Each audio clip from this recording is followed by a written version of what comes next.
ম্যাচের মধ্যে Travis head বলছিল গুড বোলিং এবং নেথান লায়নও বলতেছিল যে তোমার কয়টা ফাইফার হয়েছে। তো ওরা জাস্ট ম্যাচে কিছু কোয়েশ্চেন করছিল আমাকে।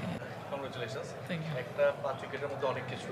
এটার মধ্যে আপনার ক্যারিয়ার বেস্ট বোলিং, অস্ট্রেলিয়ার মাটিতে কোনো বাংলাদেশের কোনো বোলারের ফার্স্ট 5 উইকেটস এবং পেসারদের মধ্যে প্রথম ৫ উইকেট।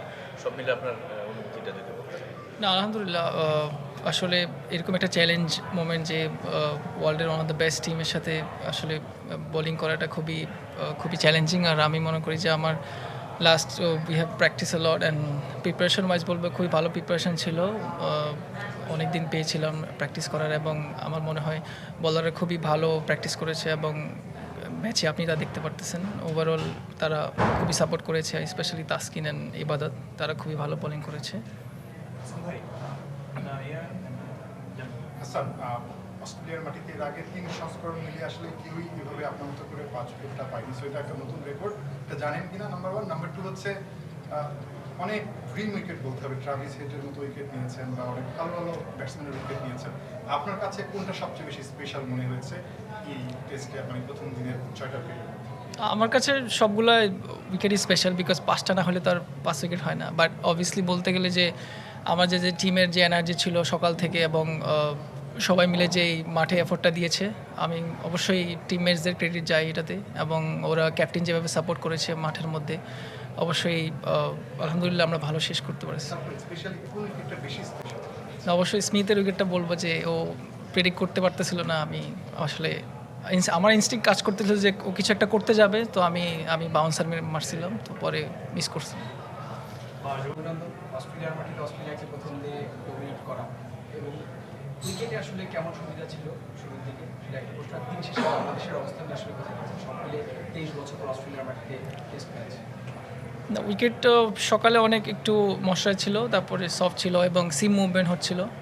তো আমরা যেটা প্ল্যান করেছিলাম যে আমরা খুবই ডিসিপ্লিন বোলিং করব, পার্টনারশিপ বোলিং করব, এবং সেটাই হয়েছে। এবং ইবাদত, তাসকিন ওরা এক পাশ থেকে খুব ভালো বোলিং করেছে এবং প্রেশারটা আলটিমেটলি আমরা বিল্ড করতে পারছিলাম এবং ভালো শেষটা ভালো হয়েছে। এবং এখন ব্যাটসম্যানদের যদি বলি যে আমরা খুবই ভালো স্টার্ট করেছি, আনফর্চুনেটলি সাদমান ভাই শেষ করতে পারেনি। বাট এখন যে পার্টনারশিপ হচ্ছে আলহামদুলিল্লাহ, এটা ক্যারি করতে পারলে বড় একটা ইনিংস আমরা খেলতে পারবো।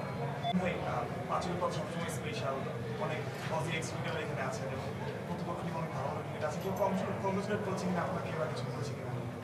অবশ্যই ম্যাচের মধ্যে ট্র্যাভিস হেড বলছিল গুড বোলিং এবং নেথান লায়নও বলতেছিল যে তোমার কয়টা ফাইফার হয়েছে। তো ওরা জাস্ট ম্যাচে কিছু কোয়েশ্চেন করছিল আমাকে।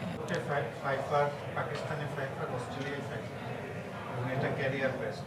আপনার কাছে কোন বোলিংটা বেস্ট এখন পর্যন্ত? ভারত, পাকিস্তান নাকি অস্ট্রেলিয়া? না, আমি তিনটাকেই বলবো যে খুবই ভালো অ্যাচিভমেন্ট আমার জন্য, যে ওয়ার্ল্ডের বেস্ট টিমের সাথে আমি যে ফাইবার পেয়েছি। এবং আমি চাবো যে এটা কন্টিনিউ করে যাওয়া, এবং সামনে আরও চ্যালেঞ্জ আসবে, সামনে আরও খেলা আছে, সো ওইদিকে জাস্ট ফোকাস। কাউন্টি খেলে এসেছেন আপনি, কাউন্টি থেকে নতুন কী শিখেছেন একটা প্রশ্ন, আর কাউন্টির অভিজ্ঞতা আপনার এখানে কেমন কাজে?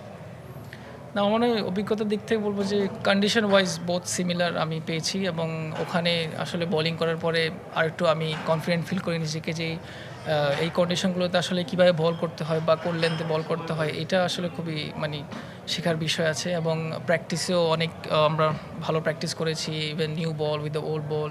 সো এগুলো আর কি কাজে দেয়, যে কন্ডিশনটা আসলে helpful.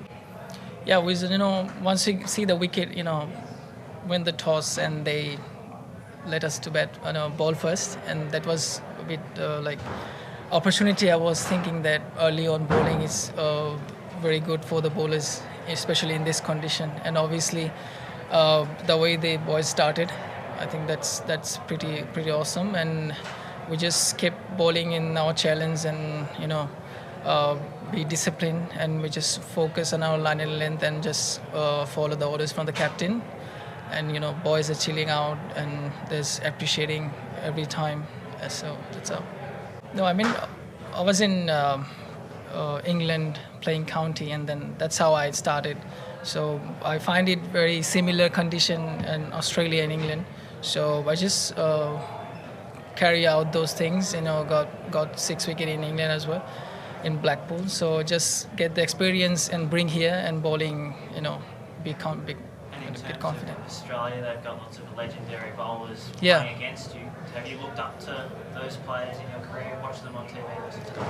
No, I think I've been following them since I was playing cricket. You know, Mitchell Starc, Pat Cummins, and Hazlewood, one of my best three fast bowlers. You know, from Australia.